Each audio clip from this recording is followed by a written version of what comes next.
परमात्मा ने स्वयं ही आकर के अपने बच्चों को यथार्थ ज्ञान देना पड़ता है।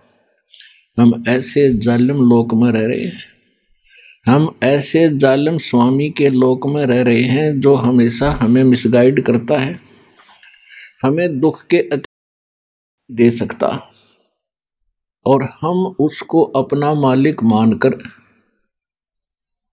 अभी तक उसी की पूजा और उसी के पुत्रों को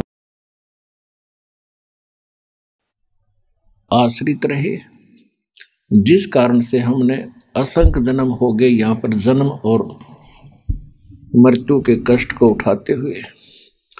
तो परमात्मा ने आके हमें ज्ञान दिया है कि जिस लोक में आप रह रहे हो ये लोक आपका नहीं है, ये घर आपका नहीं है, यह संपत्ति आपकी नहीं है, यह भूल भारी लगी है आपको क्योंकि आपको सत्संग नहीं मिला।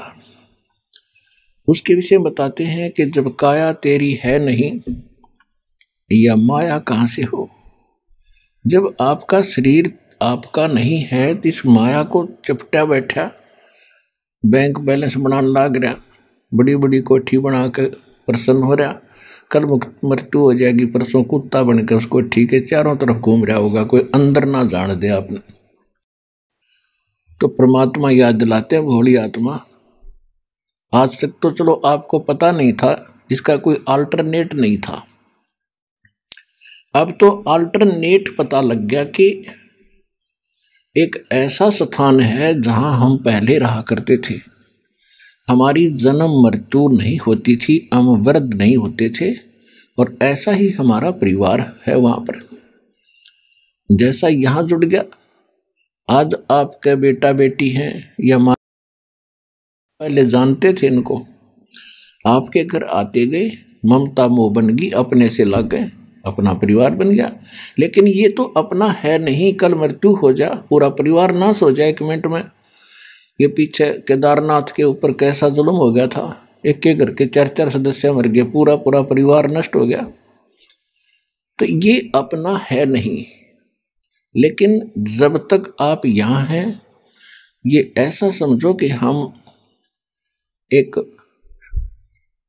किसी उद्देश्य को लेकर के हम एक कमरे में रह रहे हैं, एक मकान में रह रहे हैं। जैसे बच्चे कहीं स्टडी करने जाते हैं या कोई मजदूर मजदूरी करने जाते हैं, तो कई कई जने एक क्वार्टर में रहते हैं, मिलकर रहते हैं, प्यार से रहते हैं, इकट्ठा खाना बनाते हैं, सारा कुछ करते हैं। तो ये तो इतना ही साजबाज है आपका कि आपका इन बच्चों का कोई संस्कार है पीछे का, और वो किस्मत वाले बच्चे हैं जिनका पूरा परिवार मालिक से जुड़ जाएगा।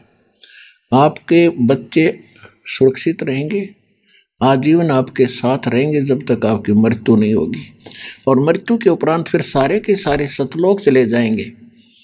ऐसे ही धीरे धीरे परिवार बन जाएगा, और अब वो सुख तो यहाँ कोई उदाहरण भी नहीं है जो वहाँ के सुख को यहाँ वर्णन कर दे। तो वहाँ सुख है, और जो आपको वहाँ पर आनंद होगा जिस प्रकार आप वहाँ रहोगे। तो यहाँ कितना ही कोई धनी हो चाहे कितनी उच्च पोस्ट हो, उसका तो 1 सेकंड का भरोसा नहीं कब मृत्यु हो जा। तो पहले तो ये बात आपके दिल में इस सत्संग के माध्यम से जचाई जाती है, विश्वास दिलाया जाता है कि ये लोक आपका नहीं है, यहाँ आपका स्थायी स्थान नहीं है। और ये आपको भी आसानी से पता हो जाएगा ये ज्ञान सुनते। पहले तो वैसे ऊपर ले मनते, हाँ भाई एक दिन सब ने मरना है, हमने मरना है, लेकिन अब ये होगा कि मरना तो बात अलग है, वो तो यूनिवर्सल ट्रूथ है, सब ने पता है, लेकिन मर के हम जाएंगे कहाँ? ऐसे स्थान पर जाएंगे जिसकी आज तक ऋषि महर्षियों को भनक भी नहीं लगी, और आसानी से जाएंगे। इन परिवार के अंदर रहते हुए हम भक्ति करके सतलोक जाएंगे।